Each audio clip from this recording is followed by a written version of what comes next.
राम राम मित्रों, यह संदेश देश भर के उन युवाओं समाज सेवियों से है जो अपना रक्त दान करते हैं समय समय पे, और इस उम्मीद से, इस आशा से करते हैं कि उनका ये डोनेट किया हुआ रक्त, खून किसी के जीवन को बचाने के काम आएगा। सोचिए, यह जान के आपको कैसा लगेगा कि आप जिस रक्त को धर्मार्थ, समाज सेवा के स्वरूप में, अपनी समाज सेवी भावना के चलते और किसी की जीवन की रक्षा की भावना के चलते आप डोनेट करते हैं ब्लड बैंक्स को। वो ब्लड बैंक्स आपके इस रक्त के, इस खून का सौदा करते हैं, वो इसे बेचते हैं, मुनाफाखोरी करते हैं इस ब्लड से। आपके मुफ्त में दिए गए इस ब्लड को वो हज़ारों हज़ार रुपए में, 5,000 10,000 रुपए यूनिट्स करके बेचते हैं। ये कैसा लगेगा ये जान के आपको? मित्रों, ये सत्य है। ये सत्य है कि मेरा अनुभव तो सिर्फ आजमगढ़ का है। आजमगढ़ में कल मेरी माताजी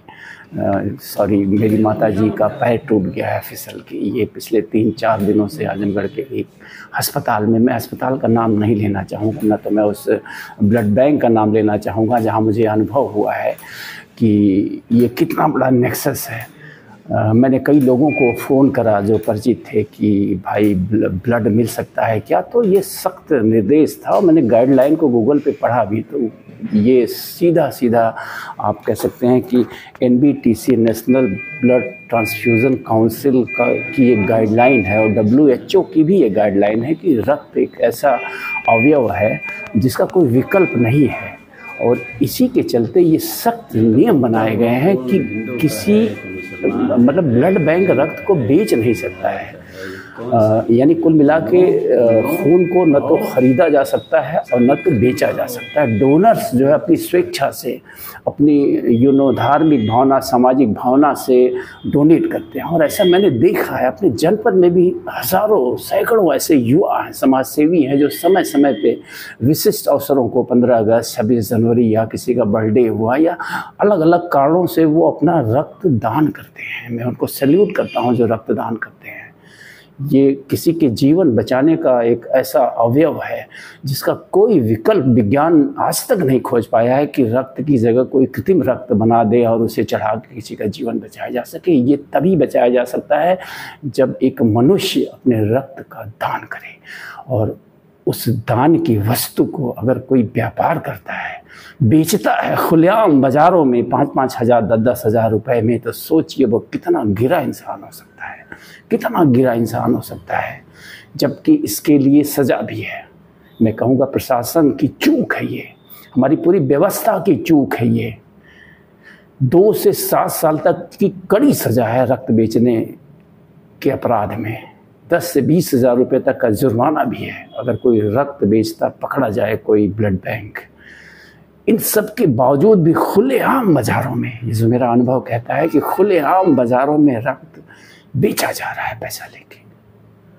आपका रक्त जिसे आप धर्मार्थ कार्यों के लिए समर्पित करते हैं, दान स्वरूप, उस रक्त को खुलेआम बाज़ारों में बेचा जा रहा है नीचों द्वारा, इन भ्रष्टाचारियों द्वारा, इन बेईमानों द्वारा, इन मुनाफाखोरों द्वारा जो स्वास्थ्य के क्षेत्र में घुस आए हैं।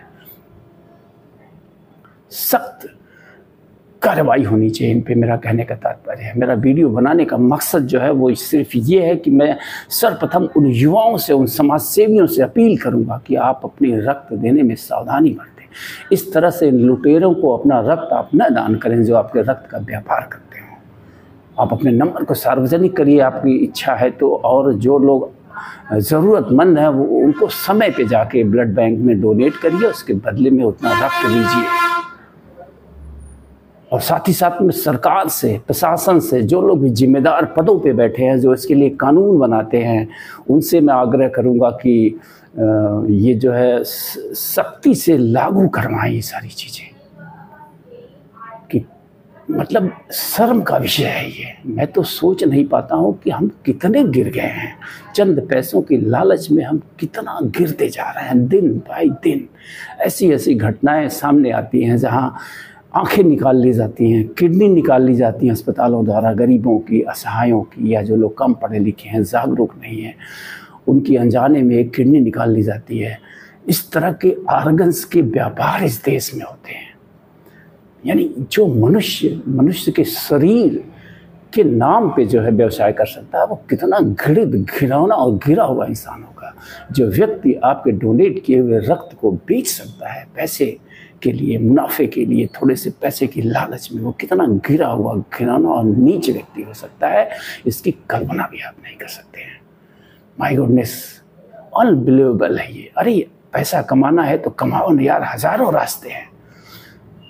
मैं 2-3 क्षेत्रों के बारे में बात करूंगा और भारत सरकार से अपील करूंगा, उन लोगों से अपील करूंगा जो संसद विधानसभाओं में बैठ के कानून बनाते हैं। मैं सुप्रीम कोर्ट से अपील करूंगा कि वो स्वास्थ्य और शिक्षा 2 ऐसे क्षेत्र हैं जिन्हें समाज सेवा का क्षेत्र घोषित करें।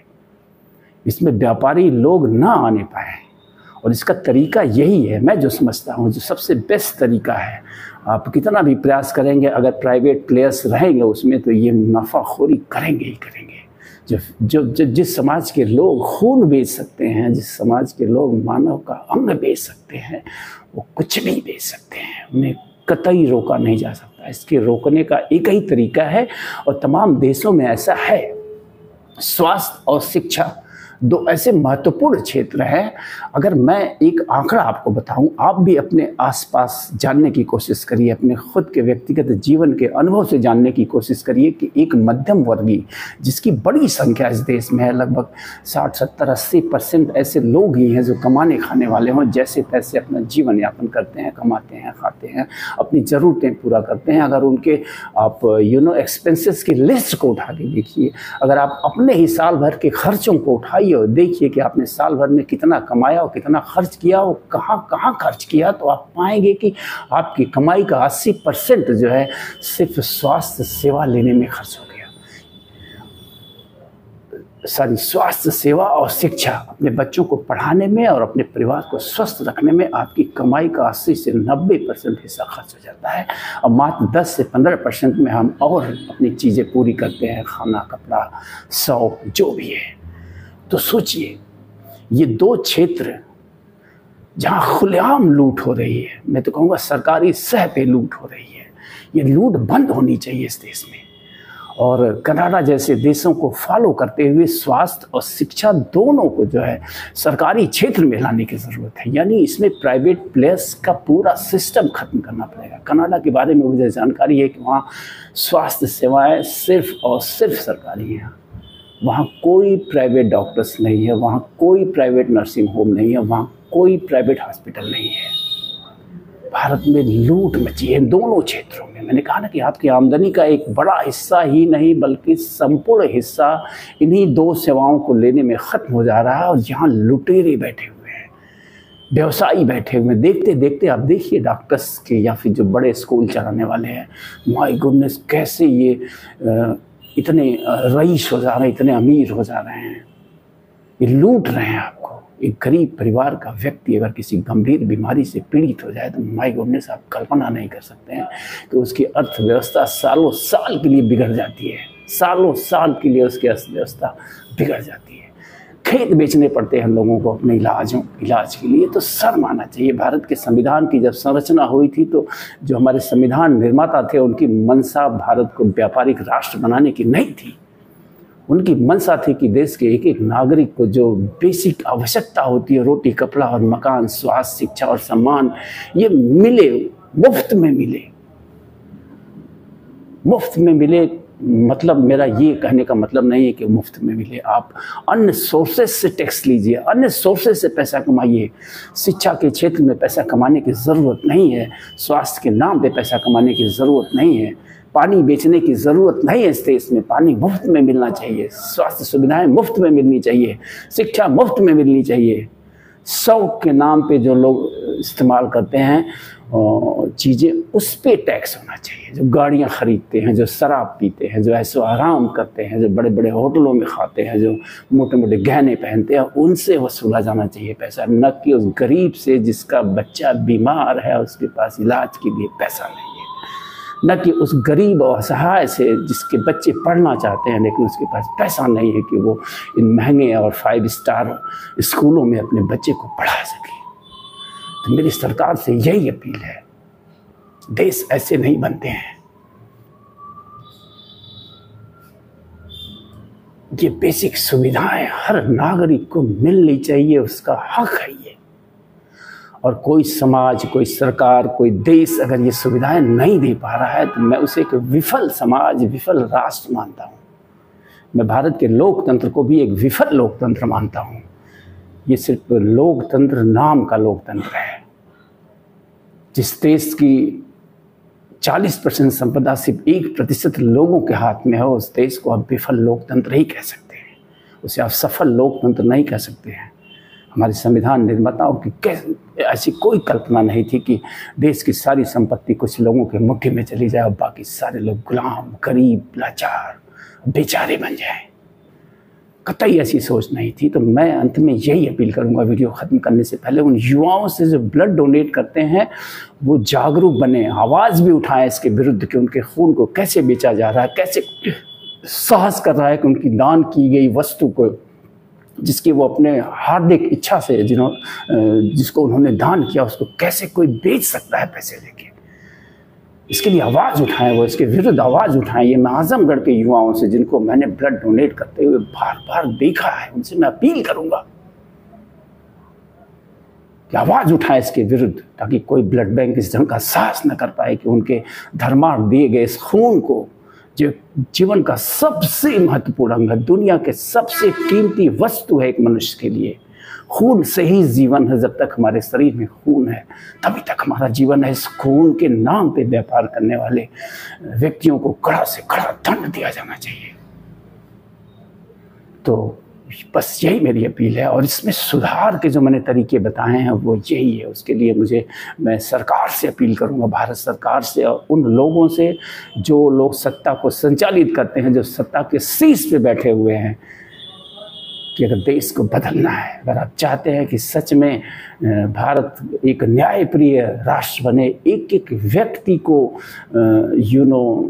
सुविधा मिले, रोटी, कपड़ा और मकान, शिक्षा, स्वास्थ्य और सम्मान, तो हमें ये परिवर्तन करने पड़ेंगे। इसके अलावा कोई विकल्प नहीं है। हमें इमीडिएट प्रभाव से, इमीडिएट प्रभाव मीन्स जो भी सिस्टम होते हों, स्वास्थ्य और शिक्षा के क्षेत्र को सरकार के अधीन लाना पड़ेगा। प्राइवेट प्लेयर्स को पूरी तरह से कानूनन बैन करना पड़ेगा। और तमाम देशों में है, वो देश सफल है, हमसे हजारों गुना बेहतर है। वहाँ के हर व्यक्ति को, हर नागरिक को मुफ्त की स्वास्थ्य की सेवाएं और शिक्षा की सेवाएं मिल रही हैं। तो हम क्यों नहीं दे सकते? हम आखिर किन के प्रभाव में नहीं दे रहे हैं? तो अंत में फिर मैं यही कहूँगा कि ये सारा कुछ सिर्फ इसलिए हो रहा है कि हम मेरिट पे वोट नहीं दे रहे हैं। हम गलत लोगों को जाति और धर्म के नाम पे वोट दे के चुन रहे हैं। उन्हीं के अस्पताल हैं, उन्हीं के बड़े बड़े स्कूल्स हैं। आप इस बड़े बड़े स्कूलों, अस्पतालों की अगर आप फहरिस्त निकालें तो आप पाएंगे कि सारे लोग पॉलिटिकल नेक्सस से जुड़े हुए हैं। ये सीधा सीधा लाभ उन पॉलिटिशियंस को जाता है जिन्हें आप वोट देते हैं जाति और धर्म के नाम पे।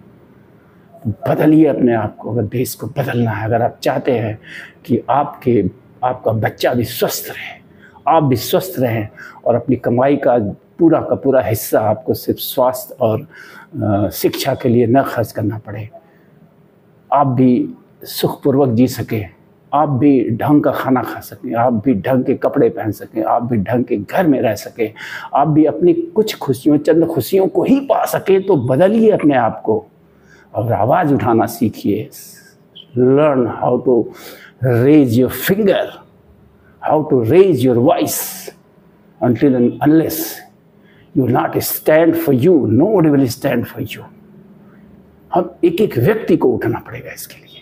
तो ये मेरा विचित्र अनुभव रहा है कि आजमगढ़ में ऐसे ब्लड बैंक हैं जो खून बेचते हैं।